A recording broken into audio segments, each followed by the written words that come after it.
You're listening to The Jacob Valk Show. He's breaking down the latest and greatest in sports as only he can. Follow him on Twitter @RealJacobValk. Here he is, Jacob Valk.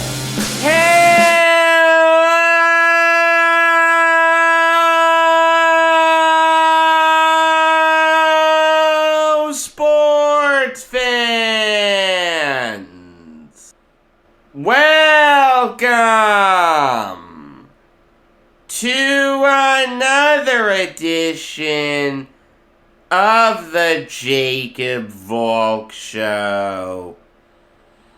I am the Jacob Valk, except no imitation. This is going to be just a football show. We've got the NFL playoffs starting tomorrow. Seemingly the last domino has fallen in terms of head coaches that are going to be fired. I think it's right to have this be a football-only show. I'm going to start with the Texans firing David Culley. And let me attack this first from a performance perspective. I know there's another element to this. I'll get into that a little later. I just want to start from a performance perspective. The Texans were not good last year. Like, that's the obvious statement of the year, I know, but people were saying that, like, the Texans overachieved and David Culley should get, like, Coach of the Year consideration. This is a team that lost 8 straight games at one point. This is a team that at one point lost 11 out of 12 games. They had the 3rd worst offense in the NFL in terms of points per game. They had the 6th worst defense in the NFL in terms of points against per game. They didn't have a single running back run for 500 yards. It doesn't get much worse than that. How's this for a stat? According to Pro Football Focus, out of all the Texans defenders to play over 200 snaps this year, only 2 of them had an overall grade of over 70. Jonathan Greenard and Tavier Thomas. Look, it was clear as day from the second Culley was hired that this wasn't gonna work. Alright, it made no sense from the beginning. Here's a guy who had never been a coordinator in the NFL, was just a career assistant, and that's okay. You can make a very nice living for yourself as a career assistant. Let me ask you something. Was there ever a point this year where you thought to yourself, David Culley can lead this team to the promised land? If you said yes, you're lying. Alright, this was doomed to fail. He never should have been hired in the first place. You want to tell me that he didn't do a terrible job in the grand scheme of things? I'll grant you this. There were a lot of people that said that the Texans could go winless. They had the worst Super Bowl odds of any team before the season started. They had the lowest over-under win total before the season started. No one expected this team to do anything. They went 4-13.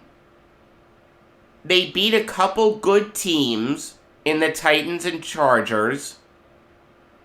But they also had 7 games this year where they failed to score at least 10 points.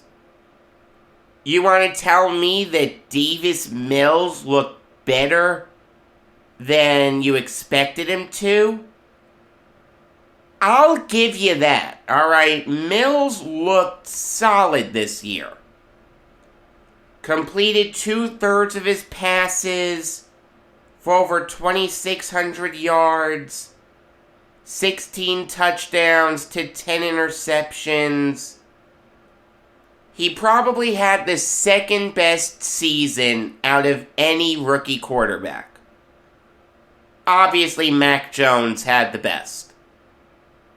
I'll grant you that. The thing is, though, while Mills exceeded expectations, are you confident in him going forward?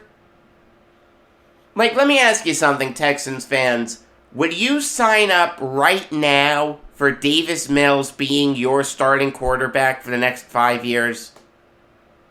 No, you wouldn't. Mills didn't set the world on fire. I mean, there were a lot of games where he looked bad. Against the Bills, he was atrocious. Against the Colts, he was atrocious. Against the Cardinals, he wasn't great. Against the Niners, he wasn't great. I don't want to hear this nonsense that Davis Mills can be a franchise quarterback. Alright, maybe he's better than you thought he'd be. Alright, good for him. Good for proving everyone wrong. But again, would you sign up for him being your starting quarterback for the next 5 years? No, you wouldn't. No one looks at David Culley and says, you just let a really good head coach get away. Alright, we're not in Miami Dolphins territory.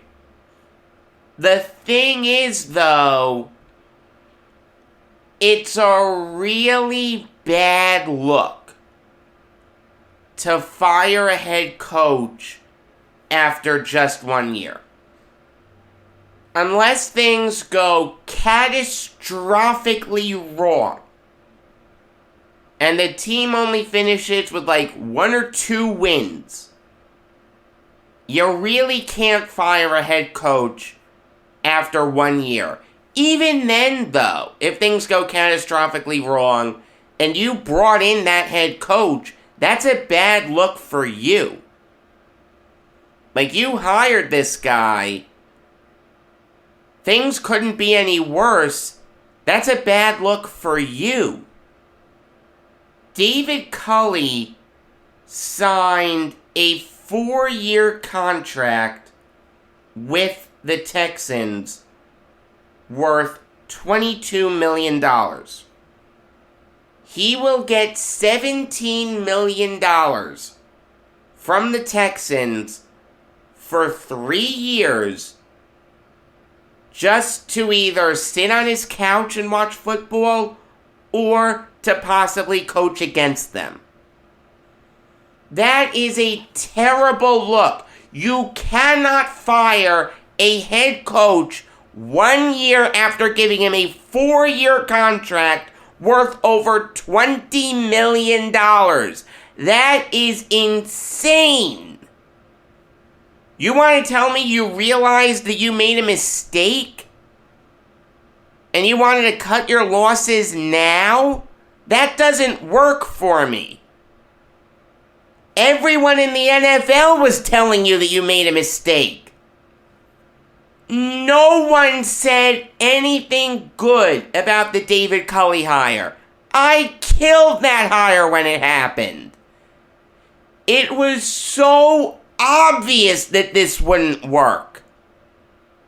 So you don't get any credit for cutting your losses 1 year after making an incredibly stupid mistake that everyone told you was a mistake. That's not how it works. The only thing that could possibly save the Texans is this. Nick Caserio is the Texans GM. He was previously with the Patriots, had a great reputation there, was there since 2001, won 6 Super Bowls. A lot of people had really good things to say about Caserio. Personally, I think he's showing that he's incredibly overrated. A, Culley, but B, not trading Deshaun Watson. Every day that you don't trade Deshaun Watson is a bad look for Nick Caserio. Alright, just rip the Band-Aid off. It's not going to get any better for you. I'm not giving up on Caserio yet, but he hasn't exactly endeared himself to me. But he can save this. We can all agree that Brian Flores would be a massive upgrade over David Culley. Flores and Caserio were with the Patriots from 2004 to 2018. Do we know how close they were? No, they may have hated each other, but I'll say this. I think it's a fair bet to say that they got along. It's the Patriots. I've never heard anyone say that Assistant A doesn't get along with Assistant B. It's very possible that Caserio called Flores and gauged his interest on coaching the Texans. And if there's a handshake deal in place, that makes perfect sense. Like, Jerron Mayo and Josh McDaniels are also linked to this job because of the Patriots connection.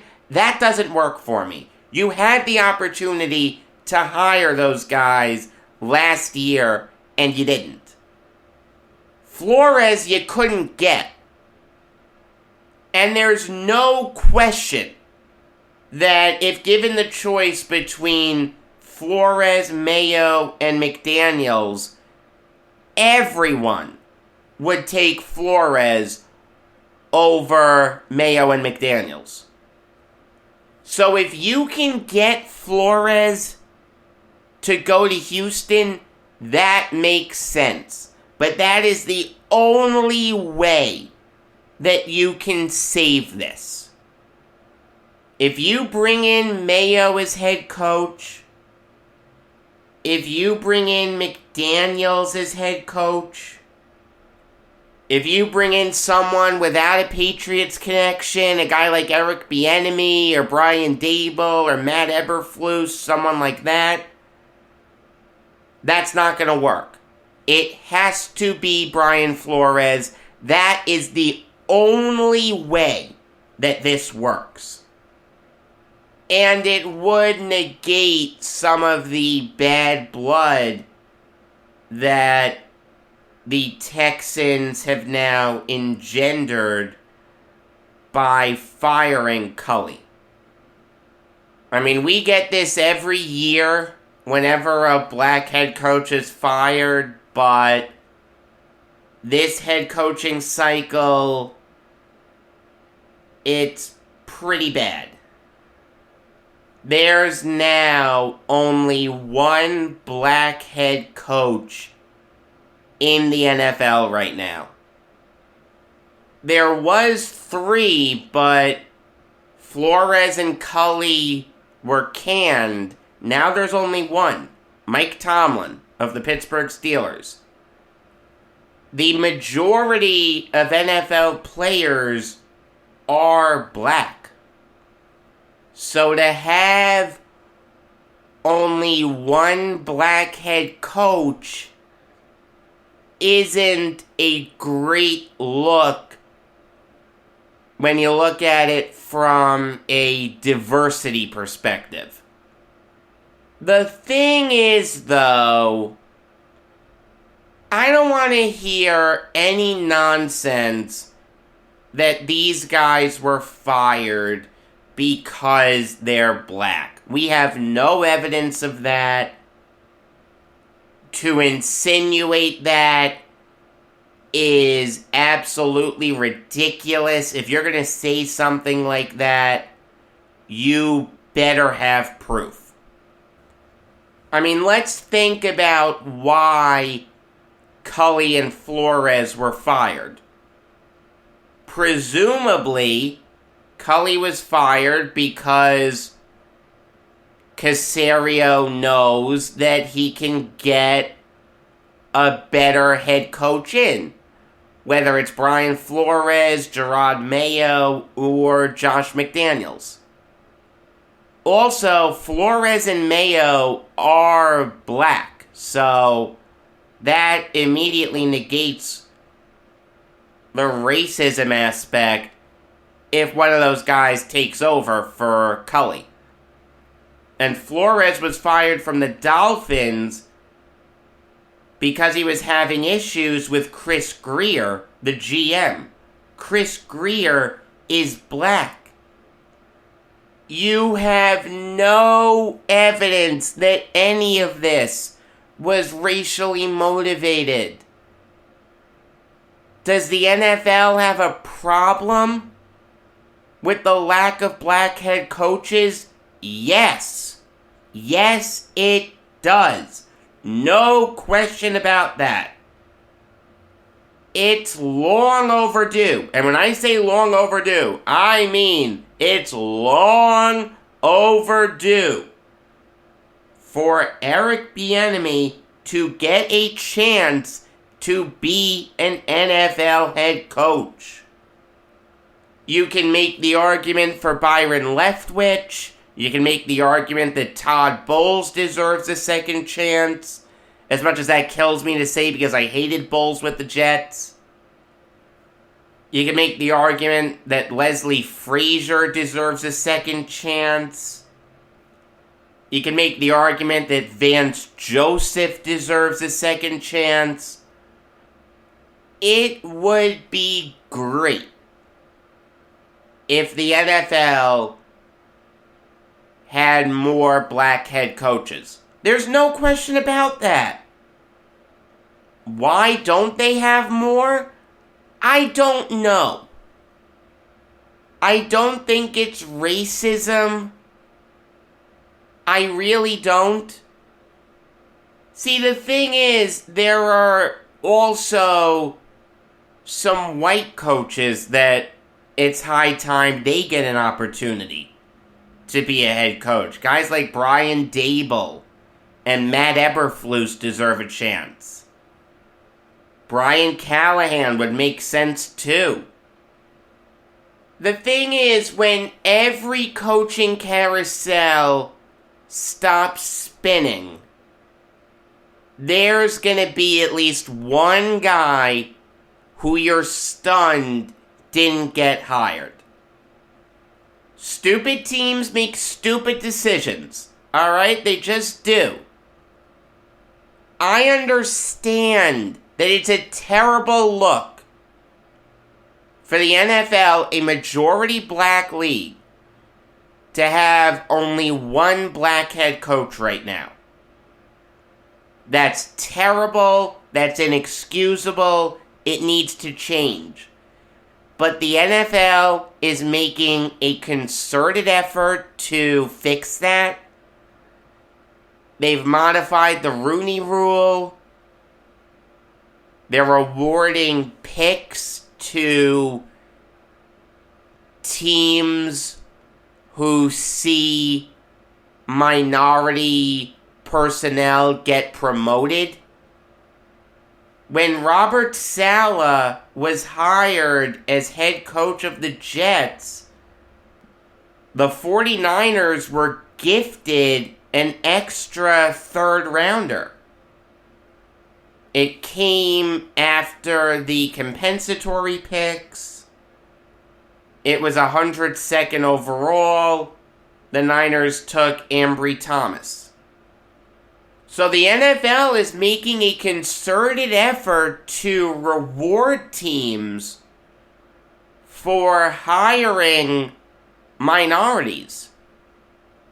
Give the NFL credit for realizing the importance of representation.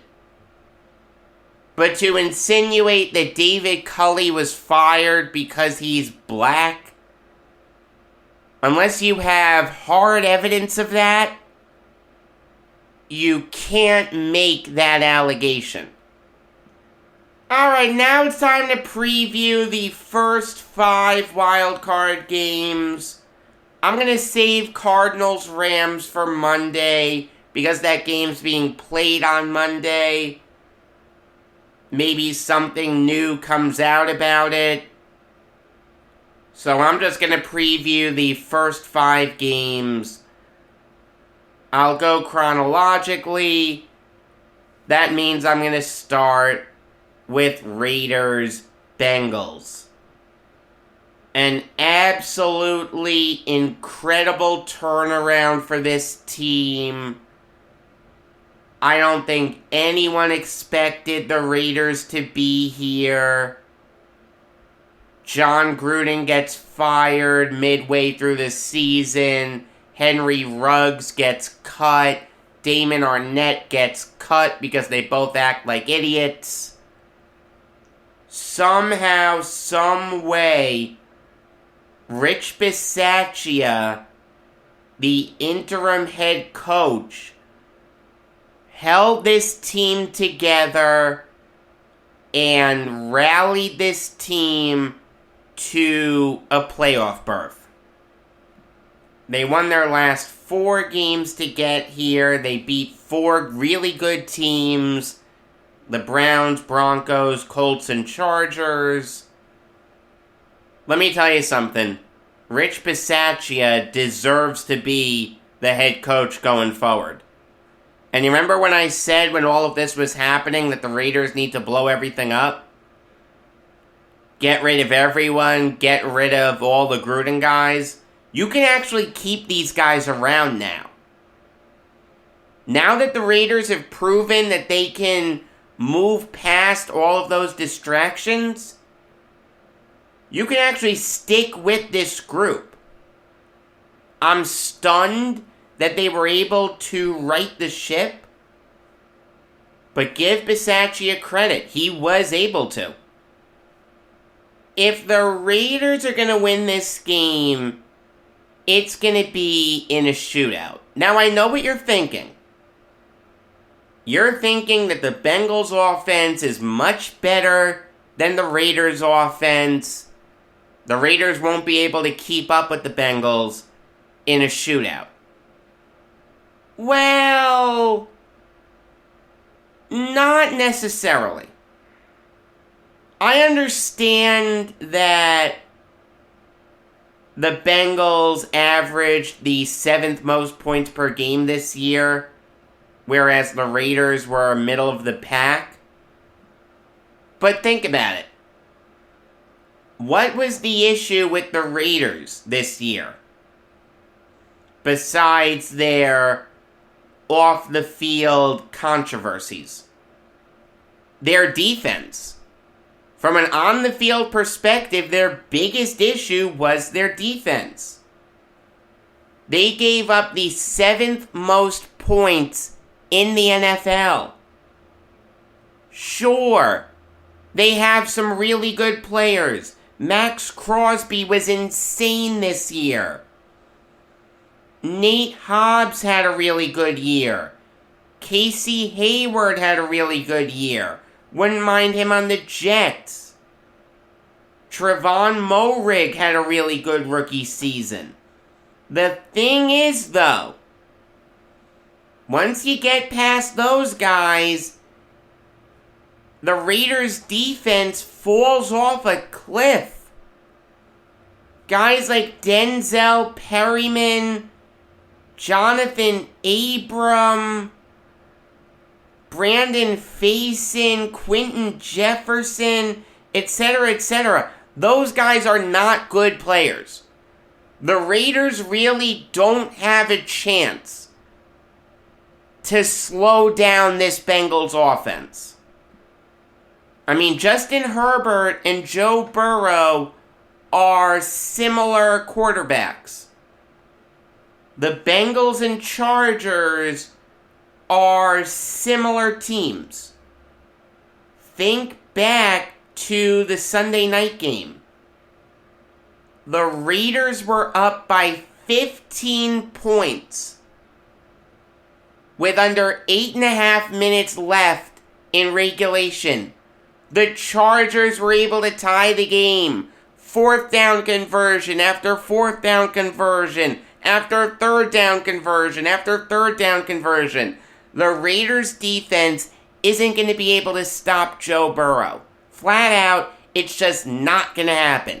They're not going to be able to stop Joe Mixon. They're not going to be able to stop Jamar Chase. They're not going to be able to stop any of those guys.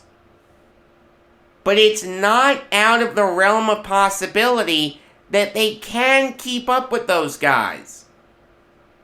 Derek Carr can certainly keep up with Joe Burrow.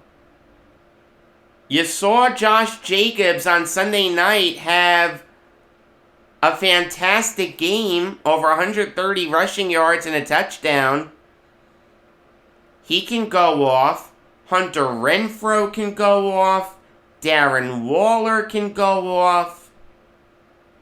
Also, think about this. Who was the best defensive player for the Raiders in that game on Sunday? Darius Philon. He's hurt. He's on injured reserve. The Raiders have no chance of slowing down the Bengals. If they're going to win this game, it's going to be in a shootout. As for the Bengals, a really big thing for them is going to be blocking out the outside noise.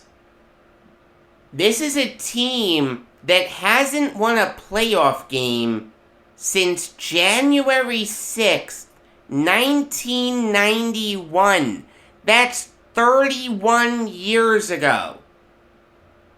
The head coach of that Bengals team was Sam Weish. He's no longer with us. The quarterback of the Bengals that year was Boomer Esiason. He's now on WFAN. You think about all the heartache that the Bengals have had. The Carson Palmer era. The Andy Dalton era. This is a team that from 2009 to 2015 made the playoffs every year with the exception of 2010, but didn't win a single playoff game. Marvin Lewis was not a bad coach. History will remember him as a decent head coach. But the fact that he was 0 for 7 in the playoffs, that's a huge, huge stain on his legacy. Whether the Bengals like it or not, when they hit the field tomorrow, they are carrying the burden of all those Bengals teams that failed before them. The entire city, a tortured fan base, is going to have all those memories going through their heads. Think about the last playoff game that the Bengals were in. January 9th, 2016. It was against the Steelers, a division rival. The Steelers were up 15-0 after 3 quarters. The Bengals come storming back. They score 16 unanswered points. They take the lead with under 2 minutes left. Landry Jones throws an interception. So all the Bengals have to do is just sit on the football. It's in Cincinnati. They've got this game in the bag. Jeremy Hill then fumbles the ball away. But okay, you're still feeling good about your chances. It's 1st and 10 at the Steelers' 9. No way the Steelers are coming back. Ben Roethlisberger leads his team down the field. Chris Boswell kicks an eventual game-winning field goal with 18 seconds left. Like it or not, all that playoff disappointment is going to follow the Bengals on the field tomorrow. They need to be able to shut that out. I know it sounds cliche, but it's true. But that kind of plays into what the Bengals really need to do if they want to win. Not let the bright lights get to them. This is a young team. This is an inexperienced team. They have a young head coach in Zach Taylor. He's 38.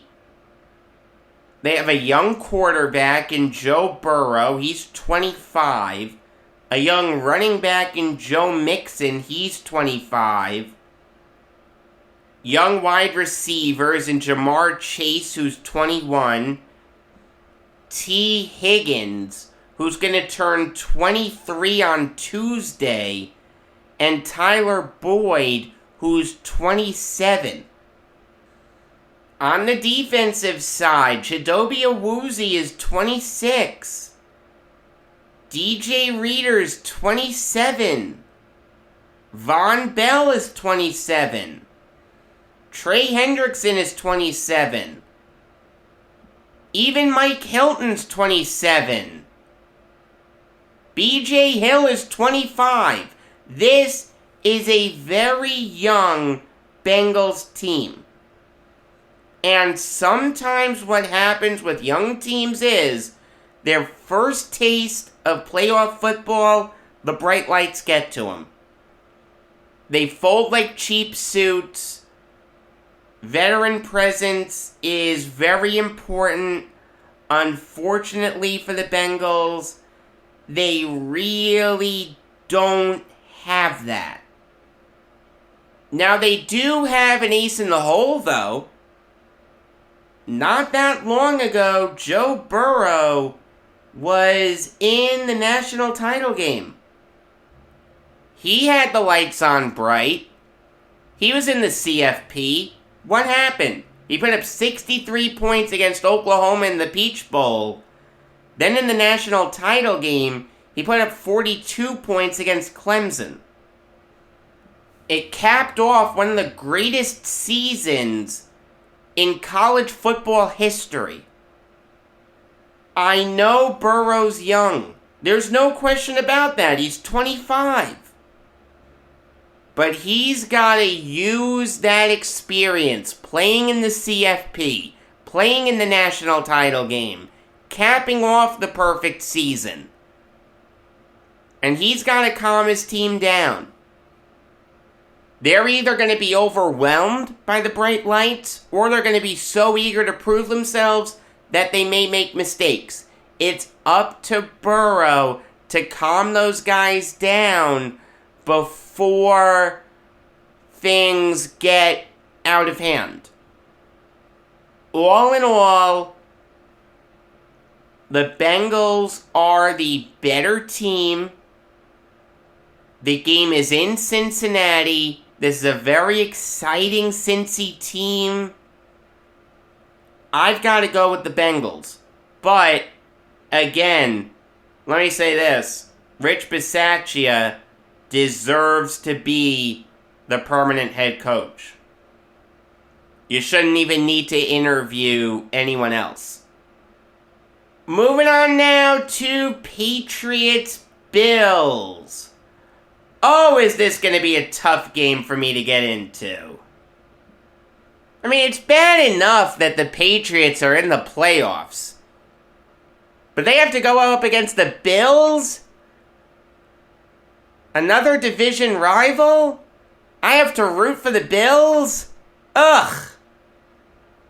It wasn't that long ago that the Patriots played the Bills in upstate New York. Technically, the Bills don't play in Buffalo. They play in Orchard Park, which is a suburb of Buffalo. The conditions were absolutely miserable. You had 40-mile-per-hour winds. You had punts being blown all over the place. Mac Jones couldn't complete a pass to save his life. You saw the Patriots run the ball more than I think they ever have in their franchise's history. I mean, here's the thing. It's actually snowing right now. Now, are they going to have time to get the snow off the field? The answer is yes. The snow is supposed to stop at about 6 p.m. So that'll give the stadium crew over 24 hours before kickoff to get the field ready. It's not supposed to be very windy. It is supposed to be brutally cold, though. Like single-digit temperatures. It won't be as bad as it was on December 6th. But it'll still be tough. I mean, make no mistake about it. You're going to see players on the sidelines standing very close to those big heaters and moving around, trying to get the blood flowing so that way they stay as comfortable as possible. I mean, this is a very, very even matchup. The Bills have the best defense in the NFL in terms of points against per game. They allowed only 17 points per game. The Patriots were second. They allowed 17.8 points per game. So you know what this game is going to come down to for both teams? Which offense can punch through? Which offense can string together those big plays that you need to win a playoff game? There's no way that you can look at both these teams and say that the Bills don't have the better offense. Josh Allen is a million times better than Mac Jones. Damian Harris is better than Devin Singletary, but it's closer than you'd think. Stephon Diggs is a million times better than Jacoby Myers and Kendrick Bourne put together. I mean, both of these teams have really good offensive lines. I just don't see how the Patriots win this game. I don't trust their offense. Think about why the Patriots won in Buffalo earlier this year. They won because Brian Daboll stupidly called 30 pass plays. Alright, if the Bills had run the ball more, if Josh Allen had more than 6 rushes, if Devin Singletary had more than 10 rushes, if Zach Moss had more than 8 rushes, if Matt Breida had more than 1 rush, the Bills would have won that game. The over-under on this game is 43.5. I would take the under, but I do expect the Bills to win. It's just going to come down to which offense can come up with the big plays necessary to win a playoff football game. And I don't trust the Patriots offense to beat this Bills defense. I trust this Bills offense to beat this Patriots defense. Think about what happened when the Bills played the Patriots in Foxborough. Mac Jones completed less than 50% of his passes for only 145 yards. He didn't throw a touchdown, but he did throw 2 picks. I really like the Bills in this game. Moving on now to Eagles Buccaneers. If you had the Eagles making the playoffs before this season started, play lotto tonight. Man, I thought the Eagles would be dreadful this year. I was not a Jalen Hurts fan. I'm still not a big Jalen Hurts fan, but there's no question that he's better than I thought he was. Look, he's by far and away the best player on a team that's going to the playoffs. I've got to give him credit for that. I've got to give Nick Sirianni credit. I've got to give Howie Roseman credit. I've got to give Jeffrey Lurie credit. The Eagles are a good organization. They really are. We don't think of them as a good organization, but they're usually never out of playoff contention for an extended period. Their last stretch of going more than 3 years without making the playoffs happened from 1982 to 1987. The end of the Ron Jaworski era to the beginning of the Randall Cunningham era. Basically the whole Marion Campbell era. Man, what a bad coach he was. We don't think of the Eagles as being that model of consistency, but they really are. Now, this is an obvious statement, but it's the truth. I can't make anything up. If the Eagles are going to win this game, they need Jalen Hurts to go off. Now, I know what you're thinking. You're thinking, oh, Jacob, of course, that's a cop-out answer. Give me something else. Alright, I'll give you something else. I'm not going to change my answer, but I will give you something else. That possibility is more likely than you think it is. Think about what happened in the playoffs last year for the Buccaneers. Specifically, what happened in the wild card round. This unknown quarterback named Taylor Heineke made his first start since December 23rd, 2018. What did he do against the vaunted Todd Bowles defense? He threw for over 300 yards, was responsible for 2 touchdowns and gave Washington a real chance to win that game. Yes, Washington never led, but there was also never a point in that game where you were 100% confident that the Buccaneers would win. The final score was 31-23. That's a 1-score game.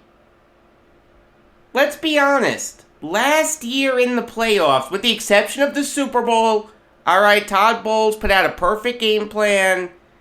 Wasn't like he reinvented the wheel or anything, but still. It was the right game plan. Give him credit. The Buccaneers' defense was not great in the playoffs. The Saints had every chance to win the divisional round game. That game was tied entering the 4th quarter. Drew Brees looked dreadful, but the Saints still had a chance to win. The Buccaneers looked light years better than the Packers in the NFC title game. They were up 28-10 at one point. The Packers came storming back. The Buccaneers didn't win that game. The Packers lost it. It really wouldn't knock my socks off if Jalen Hurts had a game for the ages, where he just kills the Buccaneers with his arm and he kills them with his legs. They are susceptible to that in the playoffs. Make no mistake about it. As for the Buccaneers, it's the obvious answer, but again, it's the truth. I can't make something up. Tom Brady needs to do Tom Brady things in the playoffs. You don't need me to go through Tom Brady's playoff legacy. Alright, I'm not gonna insult your intelligence by doing that. I'll say this though, one area where the Eagles are really gonna struggle is getting pressure on Brady. And if you give Brady enough time, he'll find an open receiver. Chris Godwin will get open, Mike Evans will get open, Rob Gronkowski will get open, someone will get open. The Eagles as a team had the 2nd fewest sacks in the NFL. The Falcons had the fewest, with 18. The Eagles had 29, not even close. You think about the Buccaneers' offensive line, it's one of the best O-lines in football. You've got Donovan Smith, Ali Marpet, Ryan Jensen, Alex Kappa, and Tristan Wirfs. It doesn't get much better than that. So what's more likely? Jalen Hurts having a game for the ages in his first ever playoff game? Or the Eagles' defense failing to get pressure on the quarterback again, and Tom Brady slicing and dicing the Eagles' defense because he'll have all day to throw back there? The answer is the latter. Give me the Buccaneers. Moving on now to Niners Cowboys. Remember when people were, really skeptical about the Niners? They were really skeptical about Jimmy Garoppolo. They were skeptical about how the Niners defense would do without Robert Saleh. The Niners went 10-7. I'm not a big Kyle Shanahan fan, but I've got to be fair. The Niners were a good team this year.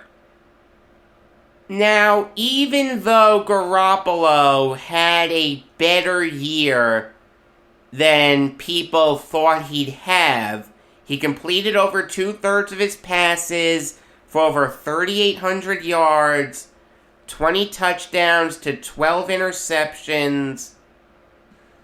I'm not crazy about the idea of Garoppolo being the center of the Niners' game plan.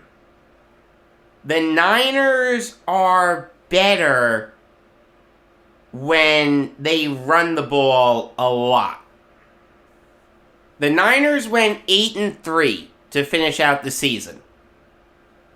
In all 8 of those wins, they had at least 100 rushing yards. Their 3 losses, they had under 85 rushing yards. They are a run-heavy team. Elijah Mitchell, someone who I'm really high on, someone who I really like, almost had a 1,000-yard season. He needs to go off. They need to get the ball in Deebo Samuel's hands out of the backfield. Even get Jeff Wilson involved. He's not a bad player. Look, let George Kittle get his, let Brandon Ayuk get his, and let Samuel get his through the air. But the crux of the Niners' offensive game plan has to be running the football. If you put the ball in the hands of Jimmy Garoppolo too much, that's not going to work. Garoppolo's not a great quarterback. Not awful, but not great. Now, the Cowboys are such a well-rounded team that it's hard for me to pick one area where the Cowboys really need to focus on above everything else. You know, the thing with the Cowboys is we really don't think of them as a true Super Bowl threat, but if you wanted to pick out a dark horse team, it would be the Cowboys. Like, you think about the teams that you think are going to represent the NFC in the Super Bowl. You think of the Packers, you think of the Buccaneers, maybe you think of the Rams. It would take you a little bit to get to the Cowboys. But this is an incredibly well-rounded team. They've stayed healthy for the most part. I understand no Michael Gallup, but Cedric Wilson has really stepped up. Their defense is outstanding. Micah Parsons is going to win Defensive Rookie of the Year unanimously. He may even get Defensive Player of the Year votes. That's how great he was. And to think he lasted until 12. 11 teams passed on Micah Parsons. In fact, the Cowboys were able to trade down, and they still got Parsons. Unbelievable. Dak Prescott hasn't missed a beat. Ezekiel Elliott had over 1,000 rushing yards and 10 touchdowns. Tony Pollard is a really good change of pace back. CeeDee Lamb had over 1,100 receiving yards. Amari Cooper had 68 catches for 865 yards and 8 touchdowns. I want Dalton Schultz on the Jets next year. I wouldn't mind Jaron Kearse on the Jets next year. The Cowboys are just such a well-rounded team. They don't need to change anything. Just keep doing what you're doing. You're fine. You're okay. You don't need to reinvent the wheel. You're better than the Niners. The Cowboys are going to win this game, and I don't think it's going to be close. The last game to talk about is Steelers-Chiefs. The Steelers needed some help to get into the playoffs. They needed Brandon Staley's stupidity and no collusion, but they got in. Give them credit. It'll be nice to see Ben Roethlisberger's last game be in the playoffs. That's the way it should be. As an NFL fan, that does make me happy. The thing is, though, it's clear as day that Roethlisberger has taken a step back. And he's not the player that he once was. He only threw 22 touchdowns this year. That's a very low total for him. Only threw for 3,740 yards. Again, very low total for him. In 4 of his last 5 games, he threw an interception. He's really taken a step back this year. It is the right time to hang it up. So he can't be the focal point of your game plan. Let Najee Harris go off. I really like Harris. Harris is going to get Offensive Rookie of the Year votes. He had 1,200 rushing yards and 7 touchdowns. He actually led the NFL in total touches. That's counting rushing attempts and catches. Don't put too much on Roethlisberger's plate. Let him get the ball to Deontay Johnson. Let him get the ball to Chase Claypool. And let him get the ball to Juju Smith-Schuster, because he's probably going to play. But don't go crazy with it.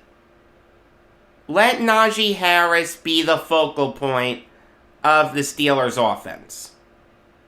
I understand that he's listed as questionable, but he practiced fully. It's an elbow injury. If it was a leg injury, I'd be a little more concerned, but an elbow injury isn't the end of the world for a running back. Like I said, let Najee Harris be the focal point. As for the Chiefs, they're in more danger than you think. Clyde Edwards-Helaire is out. Tyreek Hill is a little banged up. He has a heel injury. He should play, but that injury may be a factor. But it's okay. It's Patrick Mahomes. He can do Mahomes things. You could put a bunch of JV players with Mahomes, and they'd still have a chance to win. Not necessarily. Mahomes had some games this year where he looked really bad. The Bills game, the Titans game, the Packers game, the Cowboys game, the first Broncos game. The Steelers were a really good pass defense this year. Just look at the stats. The numbers don't lie. Is Mahomes going to get his? Yes. He's Patrick Mahomes. You know that Tyreek Hill will get his. Maybe he won't be fantastic, but he'll be really good. Travis Kelce will be great. I don't think the Steelers have anyone who can match up with him. TJ Watt? No, that's not going to work. Kelce's such a crazy mismatch, it's not even funny. Look, I understand that it's the Chiefs. They've got to be the Super Bowl favorites in the AFC. But the door is open for an upset. I'll be honest with you, it wouldn't knock my socks off if the Steelers pulled off the upset. The Chiefs are the biggest favorites. They are minus 12.5. Steelers plus 12.5 is actually a little tempting to me. Do I think the Chiefs will win? The answer is yes, but it's not going to be because of Mahomes. It's going to be because of their defense.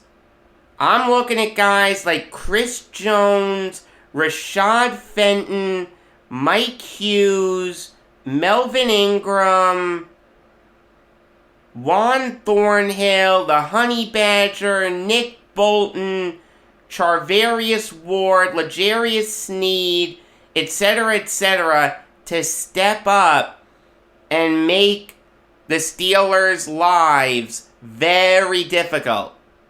Roethlisberger, Harris, Johnson, Claypool, Smith-Schuster, all those guys need to be impacted by the Chiefs' defense if the Chiefs are going to win this game. I don't think it can be all Patrick Mahomes. That's not going to work. The defense needs to step up. And fortunately, I think it will. Because this is a good defensive unit. Give Steve Spagnuolo a ton of credit. But also, Roethlisberger has taken a step back. So I think the Chiefs will be able to pick on that. The over-under is 45.5. I don't mind taking the under. But I do think the Chiefs are going to win.